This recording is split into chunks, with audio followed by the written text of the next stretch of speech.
Victim. Doki Doki Literature Club solved. Oh my Bendy and the Ink God. Machine solved. Five Nights at Freddy's solved. Maybe. Then kind of. If you're not on the Discord already, come join it. It's pretty lit over here. I'm active all the time. Okay, sorry. I had to plug a little bit. I don't know, kind of solved? Yeah, remains to be seen. Anyway, today there's a new challenger, Poppy Playtime. And with only one chapter available, this thing is ripe for the theorizing. Now 3. We've seen children's toys and games trying to kill us in the past, but it's never been anything like this.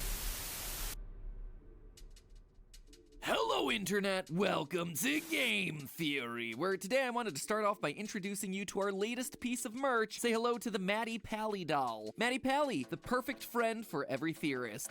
But hey, that's just a theory. And that's not all he can say, he's actually full of all the favorite catchphrases. Is this a real from the thing? That's channel. kind of scary. I'm coming to get you, Matt Pat.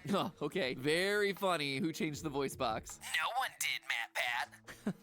Okay. I'm going to kill you, Matt Pat, and that's no theory. And we're done with that one. Why do I always end up with all the creepy possessed stuff? Guess it's just kind of the brand now, but hey, if you like all things creepy, why not hit that subscribe button? If you don't, well, let's just say that I can't guarantee your safety from whatever scary toys you have lurking around your house. To be fair, I can't really do that even if you do push the subscribe button, but still, pushing that button won't hurt. So, Poppy Playtime, the latest horror craze filling the void of emptiness as we asymptotically approach the release of Security Breach. If there's a formula for indie horror, this thing checks all the boxes. Simple creative gameplay? Check. Horrific childhood playthings? Check. Mysterious hidden lore sprinkled throughout? Double check. So today we're gonna look at the first chapter to start piecing together what's really going on in this game and what's gonna be coming in the future installments. And let me tell you this, while it may certainly look similar to the dozens of indie horror games that we've seen in the past, I was about to say it does remind me a lot of Bendy,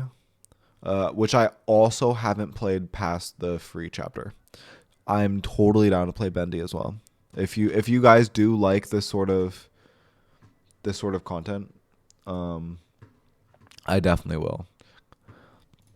this one has some unexpected twists that make it all the more surprising and the more terrifying. And I gotta say, for the first time in what seems like forever, there's no malicious AI trying to steal your identity to escape their video game prison by hopping into your body. No matter what else this story entails, big props on being creative on that one. When we boot up chapter 1, we're told that we're taking on the role of an ex-employee of the Playtime company, finally returning to the factory years after everyone mysteriously disappeared inside. If that's not a theorist invite, I don't know what is. What happened? Why are we the ones who remain? One click into this game and already there are so many questions circulating around. So, to start our adventure, we receive a note informing us that these missing employees never actually left the building, alongside a VHS tape that introduces us to the titular character Poppy Playtime, a doll with hair that smells like poppies, weirdly realistic eyes, and the ability to have actual conversations. She is the first truly intelligent doll in the world. A little girl can talk to her, Poppy gives her answers. Which, gotta say, is a whole lot of red flags right off the bat. I've played enough horror games over the years to know that when inanimate objects start talking to you, you start running in the other direction. But, I don't know, it's a game. What else am I gonna do? I'm curious, so off to the factory we go. Right off the bat, we find a giant version of the popular Playtime company mascot, Huggy Wuggy. Huh, those cold dead eyes aren't ominous at all. Sure, nothing bad's gonna come from this Fuck guy. you, Now, Huggy watching Wuggy. playthroughs of Poppy Dumb Playtime, bitch. there is one thing that immediately stands out. Everyone high-fives Huggy.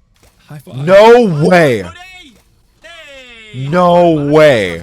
Even me, What? high-five Huggy. Boom! Apparently there's just some sort of primal reflex in our monkey brains. Raised That hand is wild. high five. From there, I high-fived Huggy. grab pack, we get to build That is more toys, and look, awesome. it's that puppet reject that we met earlier, except now he's trying to kill us. Oh no, who could have seen that one coming? I mean, to be fair, it is a legitimately terrifying encounter. Once we manage It to is escape the nightmare awful. by throwing him down into the factory abyss, we see a large flower on the wall, along with all sorts of warnings about why we shouldn't go through that door. But nah, those people clearly didn't know what they were talking about. We Clearly. follow our way inside and find Poppy herself resting inside a glass case. Without any forethought or concern for our own well-being, we rip open the case because, of course, we do. Do horror games not exist in these universes? We almost died in the arms of this giant Sesame Street reject. Let's just make our presence known to the creepy living doll now. The lights flash, Poppy's eyes open, and we get the final line of the chapter. You opened my case. And that's it. Big old cliffhanger. cliffhanger for the next installment, but is it just me or did it feel like there was something more going on here? Who am I kidding? Of course there's something more going on here. This is a modern indie horror game. There's hidden lore all over this thing. For starters, let's rewind a bit to take a closer look at Huggy Wuggy himself. We know from the opening No, placard that dude. the toy was made in 1984 and became Playtime Company's most popular mascot, but how do you go from this to this? Toys just don't come to life, unless Toy Story was right all along. Same universe? They don't. So what is this thing? Well, for obvious reasons, I immediately jumped to animatronic. But the game actually gives us clues that he's something else entirely. Something even more horrifying than we could have ever anticipated. If you're unfortunate enough to get killed by Huggy during the chase, you get a randomized death screen with a message that ranges from "it's not your time" to "don't let them inside." But mixed in there is the chance of you seeing one that reads "EXP 1006, isn't he wonderful?" This would suggest Really? I got one that said your life's not the only one at stake here. Get up. And that made me think that I'm here to save the other people, right? That they are still alive. Not even the fact that they didn't just leave, but that they're still alive and they're somewhere. that someone is asking us what we think of their experiment, the monster that just killed us. This isn't the only time that we see Huggy referred to by this name either. Throughout the game, we discover VHS tapes with recordings from various factory employees. The last one you receive is simply titled Unknown, and Yeah, on but it, where we were the get this fucking other message. ones, dude? Final log in relation. Experiment 1006. The prototype. Coordination and cooperation is evidently within his skill set, though still missing. Today's events are no doubt in relation to him. We must forge onwards in the name of science, whether those who are beneath us understand it or not. So he's an experiment within the facility that escaped and clearly created an incident within the factory, but this still doesn't explain why I think his creation is different from something like the animatronics in FNAF. Well, in the trailer for the game, we get our first look at Huggy, walking towards us while bits of text flash up on the screen. He definitely These isn't an messages seem to be animatronic. excerpts from documents of Playtime Co., but before you can read them, most of the text disappears to reveal a new, eerie sentence. But you know I'm gonna pause the video and read all the frame-perfect stuff, right? Most of the vanishing messages cover pretty standard stuff, mostly about grab pack safety. That is, until we get to the 43-second mark of the trailer, where suddenly we have a giant wall of darkened rolling text happening behind the main message. Hold the phone! Things that are hidden in the dark? What is this, a 2015 FNAF 4 teaser image? So, true to love form, it. I do what I do best. I lower the contrast, I up the brightness, and voila, we got this. Experiment 1006, the prototype. He seems serviceable as the prime example for the type of vessel which we're trying to create. Despite his digestive tract being wired properly, the prototype finds no necessity for sustenance, unlike the others. All other experiments can only survive while subsisting on much larger portions. Huggy, as well as these So pretty much all of the other ones are eating, I'm assuming, the people, right? If they need sustenance, and he just doesn't. other experiments has a digestive system. That's not something an animatronic possessed by a Colin! dead child would need. What's up? It leads me to believe that Huggy is a living organic creature. I just made not the just school a golf stuffed team? toy turned No sentient. way. Although, Good if shit. we're reading this right, Huggy just kills Let's for go. fun. Oh He my doesn't God. need to That's eat, exciting. unlike the others. Plus, if we take a look at this scene where you cause the walkway to collapse, Huggy falls into the factory below, hitting 2 pipes along the way. He's Notice not something dead. unusual? Here's the before and after shot to make it easy for you. You see, there's blood on the pipes. Huggy bleeds. He is definitely organic. I saw A that. literal living, breathing monster. But how are they turning toys into organic creatures? For that, let's actually turn our attention to the perfect toy herself, Poppy. When we're introduced to her in that initial VHS tape, we're told that she's perfect. She has hair that smells like poppies, which, side note, I looked into, and it turns out that poppies don't really have that much of a smell. Unless, of course, you're talking about opium poppies, in which case you're opening up a whole lot of messed up there. In the olden days, opium was used to relax and help you to sleep. No wonder this thing was a hit, especially with the parents, but I'm getting myself sidetracked here. Anyway, so the funny. important part of this ad is that a child can have conversations with Poppy and that she can talk back to give answers, which seems like a strange You level just of got the AI for a message. company That's that was so around cool. during the 1950s. We'll have to go golfing together.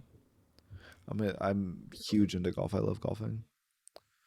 50s and 60s, unless of course she's not an AI. In the teaser for Poppy Playtime, we see a tutorial on how to look after your Poppy doll. Near the end of the video, the voice box gets pulled out and we see that it's dripping with blood. Again, leading me to believe that these toys are actually all organic. But with Poppy, we can actually go one step further and figure out how she's been made organic. You see, the hardest secret to find in Poppy Playtime Chapter 1 is a pink VHS tape right before the final chase.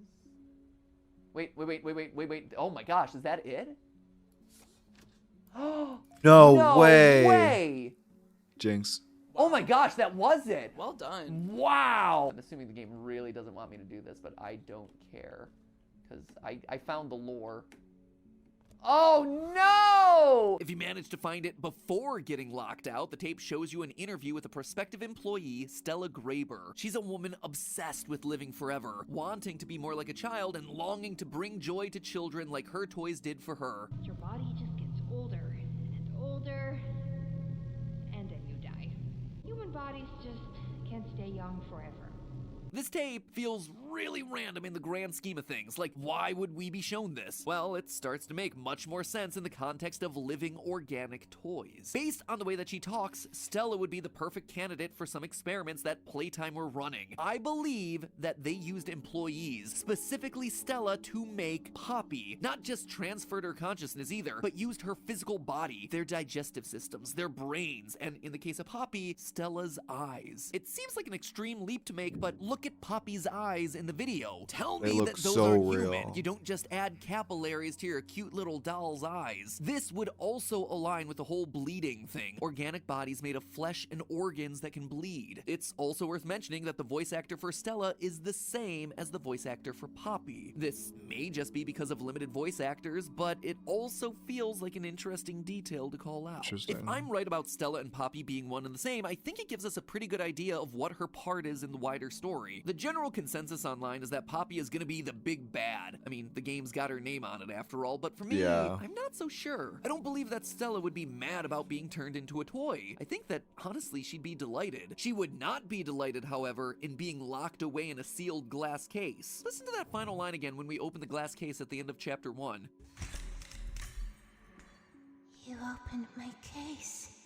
It sounds like a confused, but thankful response. By being locked away, she hasn't been able to go out into the world and bring joy to children. It's not much of an existence living inside a tiny box. Believe me, I know, doing this many videos every week, I've become very used to the confined space of my recording closet. Us coming along and freeing her? I think that's gonna be the rescue that she's been longing for. Some of the death messages also lead me to believe that Poppy isn't trying to kill us. That's so Look again creepy. At these screens. I need you alive. It's too early to die. Death isn't permanent. Who is talking to us in these screens? Well, I think it's Poppy. She's the only other character that we've been introduced to so far, so if it's not her, it kinda has to be someone else that we haven't really met yet. She's calling out to us. She needs us, and it's not just for her sake either. Another death screen reads, "More lives are at risk than just yours." That's the one Whoever I this got. person is, they're hoping that we can help all of the vanished employees. And it doesn't end there. There's one final death screen to call out. This one, which looks like somebody head desk. Which I'm pretty sure I also got that but one. it actually appears to be Cyrillic characters, or at least approximately close to Cyrillic characters. For those of you who don't know, Cyrillic is the alphabet used for Slavic languages. Places like Russia, Bulgaria, the Ukraine, you know, the countries that give new meaning to the word cold. Who knows, maybe the languages all look this way with the extra accents and swoops because people trying to write them are shivering all the time. Anyway, for it being Cyrillic, it actually looks to be a simple substitution cipher, with different characters representing different characters from the Latin alphabet that we're more familiar with. Notice these two in a row right here, probably EE or OO. Using that as our base and trying lots of different combinations, we can't come to a definitive conclusion. There just isn't enough letters here, but stay, they need help certainly fits the pattern that we're seeing in the letters, which again hints at the fact that these are people, ex-employees trapped inside the bodies of the monsters looking to escape. All of this points to Poppy becoming our companion. Maybe she'll help us solve puzzles by getting into spaces that we can't, or she'll be able to distract the monsters while we progress, or she'll just be our guide through the factory maze, kind of like I Gladys doubt the it. potato from Portal 2, but in some small way, I think that she's gonna be helping us both save herself and all the others. So if Poppy is our helper, then who's our big bad? Well, remember the trailer? While discussing Huggy, it mentioned others. So did the VHS tape. We know that Huggy is experiment 1006, which, if this scientist has any respect for logical procedure, would imply that he's actually the 6th experiment they've created. Sure, they call him the prototype, but he's gained that name because, as the trailer said, he seems serviceable as the prime example for the type of vessel that we're trying to create. So they thought they'd got the experiment right that time, but clearly there were others before him, all with cognitive ability, but could these also be ones others are gonna after. be hungrier. They're gonna be more bloodthirsty than Huggy. And gotta admit, he was already pretty bad. So then who or what came before? Well, during the course of the game, we're actually made aware of 5 other toys that Playtime creates: Candy Cat, Boogie Bot, Brawn, Cat Bee, and a pink version of Huggy, which we'll call Ms. Huggy. If Huggy was experiment 1006, with 5 other toys available, I think it's likely that they're gonna be the monsters that show up in future chapters. But kicking us off in chapter 2, I believe, will be Cat Bee. Why? Well, because as much as there are references to all the other toys throughout the factory, Cat Bee's the one that has an active part in this chapter of the story. After getting the storeroom tape, we see a conveyor belt, which is covered in Cat Bee parts. Once we crawl through the vents, we end up at an assembly line, where we then proceed to activate and create a Cat Bee toy. The others have all been background characters to the chapter, but we actively create Cat Bee, which seems like a metaphor for the humans creating monsters, and that points me in the direction of Cat Bee being our next big bad. But all of it leaves me with one final question. Clearly, Poppy put Playtime on the map in the 1960s, based on the vintage style of the Poppy ad and the fact that the ad is actually in color, which is something that wasn't available until the 1960s. Huggy Wuggy was invented in 1984, after Poppy. So if Poppy was a human experiment and she was perfect, then why are Huggy and all the other experiments then monsters? Well, my theory is that Poppy was a human experiment done back in the 1960s and was a roaring success, but the secret to how it was done was kept under wraps. And as dolls came out of fashion, the company had to evolve, creating new colorful toys like Candy Cat and Huggy Wuggy. We can see, based on the toy packaging, that this went on for some time. Huggy's packaging is very similar to those of the 1980s. Boogie Bot and Candy Cat look much more like toys from the early 2000s. Clearly, the company was able to survive for a long time, but it wasn't enough to keep the company afloat, and so someone in the factory decided to pursue new innovations to bring Playtime Co. back to its former glory. Innovation is key, after all, as we see in one of the death screens. Maybe it was any knowledge Poppy. of how they managed to successfully create Poppy, the scientists get to work trying to Maybe Poppy tried to recreate them. That's my thought. I don't know about the whole thing about Poppy being good. I mean, maybe. I'm not fucking MadPat, so. recreate the magic. And Toys frisbee that golf, would I tried acting frisbee like golf. gifts for That's children fucking to bring them awesome. joy. Not Once similar, again, but they succeed I mean in kind of creating similar. something But organic, but they missed the one human element that made the original Poppy experiment successful: willingness. Stella was the perfect subject. She seemed like she'd be over the moon with living forever as a child. However, our scientist may not have known about Stella and what made her, and therefore Poppy, special. I bet you that characters like the disgruntled storeroom worker Rich that we meet in the tapes are people that have been turned into these monstrous toys. He doesn't seem all that pleased with the company making his life difficult, and we know that although they may have a clean, sparkly outward image, Playtime don't tend to treat their employees very well. Wouldn't be too hard You'll to believe keep that they saw golfing the tape of Rich recreational. complaining and decided he needed yeah, to be I probably won't ever disciplined play in a very professionally, special but I way. love But I love Rich golfing. doesn't have that childlike wonder of Stella or that natural love of toys, and so when he gets made into one, he becomes a monster. The experiment backfires and starts killing the employees. The scientist locked himself away in the same room that we found Poppy. She was patient zero, locked away in the case to protect and study her, until of course we come along and set her free. There you have it, friends, my predictions for Poppy Playtime. Was I right? Was I wrong? I guess we're just gonna have to We'll wait find and out. see. But hey, that's Just a a theory, a game theory. theory. Okay. I will not be playing Poppy Playtime 2 right now, but maybe tomorrow. So, do you not have like weekly golf? How does the golf team work? Do you have like practice you have to go to, or is it just like tournaments and you play whenever? I assume there's practice. I assume you learn some stuff. That's so cool, Colin.